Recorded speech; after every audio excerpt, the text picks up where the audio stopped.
Good morning, everyone. Imagine it's 2030, Russia and China have joined forces in military exercises in the Arctic, showcasing their growing partnership. Suddenly, they seize control of strategic territories, leaving European NATO members grappling with a stark choice: escalate to nuclear retaliation or concede. While this scenario is fictional, it highlights an unsettling reality. Europe may struggle to defend itself without America's support. For decades, the US has been the backbone of NATO, providing unmatched military capabilities and leadership. But with growing concerns about US commitment, especially if Donald Trump returns to the White House, European nations are being urged to take more responsibility for their own defense. French President Emmanuel Macron recently warned that Europe risks becoming a weak herbivore among global carnivores if it doesn't act swiftly. Since Russia's invasion of Ukraine in 2022, NATO has strengthened its military plans, but significant gaps remain if the US reduces its role.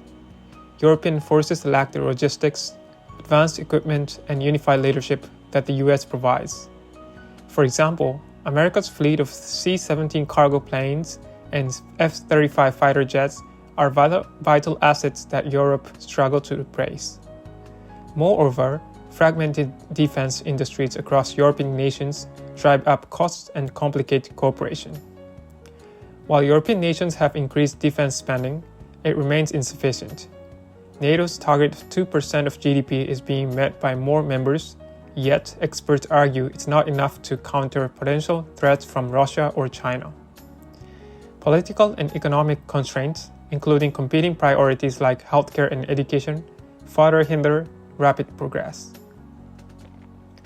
If the US steps back, Europe faces three key questions: what to do, where to start, and how to fund it. First, Europe must unify its defense industry, reducing inefficiencies and enhancing interoperability. Second, governments need to prioritize building stockpiles of essential supplies like ammunition and transport capabilities.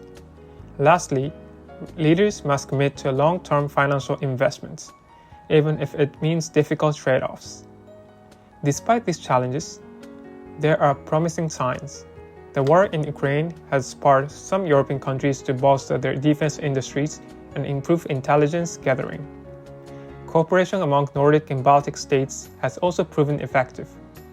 However, time is running out for Europe to prepare for a world where it might need to stand alone.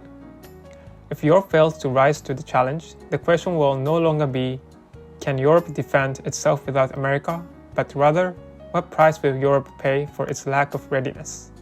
Thank you for listening.